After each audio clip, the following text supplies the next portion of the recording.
Oh, bonsoir les bébous, c'est nickel. Alors, écoutez, voilà, j'ai récemment appris que on m'a mêlé à un drama YouTube, récemment.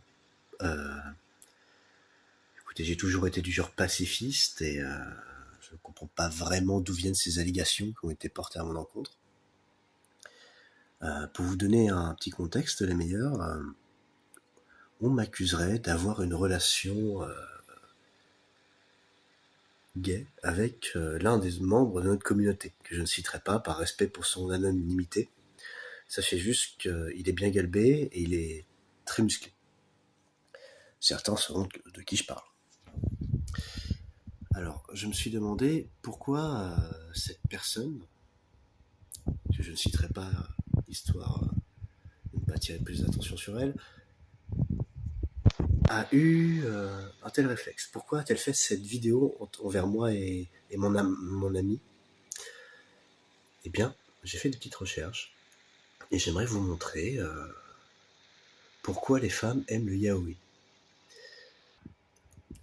Car la personne en question est une geekette. Et comme toutes les geekettes, elle aime les animés. Et de par sa culture et les endroits douteux où elle a dû traîner sur Internet, forcément qu'elle est dans ce genre de délire. Alors, je suis allé j'ai lu quelques forums où des femmes de son âge discutent de leur attrait pour les histoires gays. Et j'ai trouvé quelques petits trucs. Alors, attends, non, c'est pas la bonne... voilà.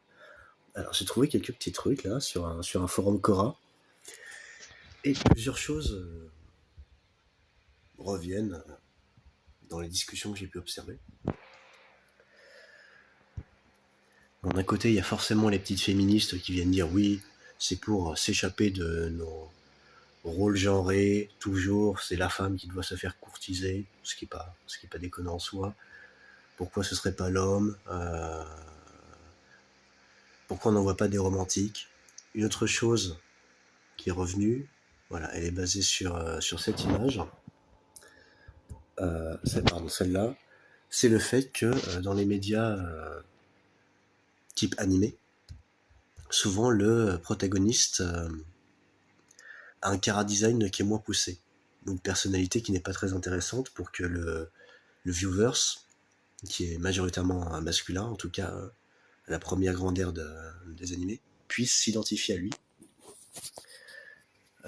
Car si le mec est en carton-pâte, le mec qui va mater l'animé va se dire « Oh, bah, ça pourrait être moi ». Et ça fait vraiment.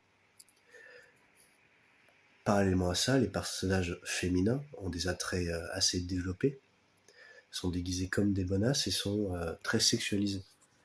Ce qui n'est pas forcément très réaliste par rapport à la vieweuse normale. Alors que dans les yaoi,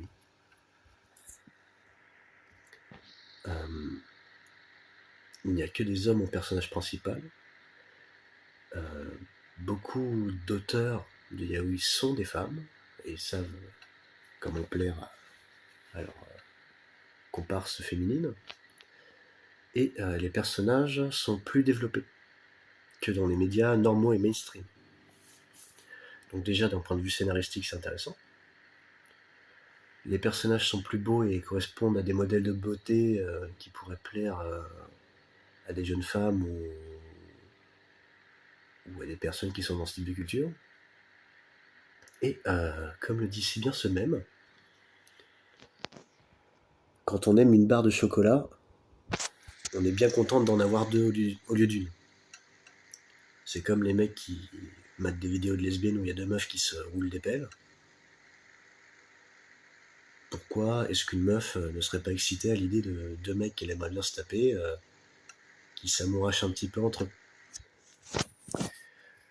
Donc, de par mon analyse psychanalytique, j'en conclus donc que cette personne a le cerveau pourri par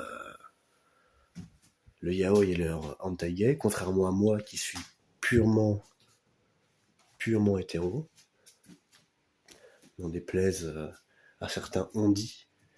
et certains bruits étranges qu'on aurait entendus dans le bureau que je partage avec mon ami. Et cette personne qui, qui m'a diffamé, mais je ne vais pas porter plainte car je suis un grand seigneur, devrait laisser ses fantasmes de côté et se concentrer sur sa réhabilitation et de meilleures lectures. Je vais lui en proposer une. Tiens, comme c'est une kikujap, je vais ressortir mes vieux mangas qui traînent sous mon meuble. Alors, parmi mes collections que je conseille à cette dame, qui pourrait l'aider à s'instruire, il y a Jésus et Bouddha, qui raconte l'histoire de deux hommes pas du tout gays, qui partagent le même appartement, et on les voit souvent torse nu. Il y a Letterby, qui parle de l'histoire de jeunes hommes qui partagent le quotidien l'un de l'autre et qu'on voit de temps en temps nus. Qu'est-ce que j'ai d'autre ? J'ai toute la collection des versions manga de Zelda, où Link est dépicté comme un jeune twink très mignon. Et j'en ai peut-être un petit dernier là. Je l'ai trouvé. Et sinon j'ai Silver Spoon, où des meufs en cuir ont des cravaches à la main et on voit des hommes musclés fermiers traire des vaches et soulever des hommes qui font la moitié de leur taille. Je pense qu'après ces lectures, cette jeune demoiselle devrait revenir sur le droit chemin de l'hétérosexualité, arrêter de fantasmer sur les hommes et me laissera enfin en paix avec mon ami, qui d'ailleurs, je le rappelle, est marié, comme je le suis d'ailleurs. Mais voilà, vous venez de l'apprendre, effectivement.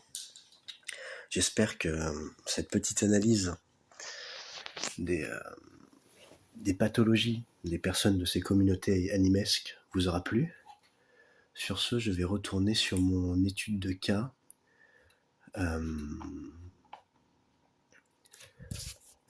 Et je vous dis bonne soirée les bébous. Oh putain, il y a un tag latino.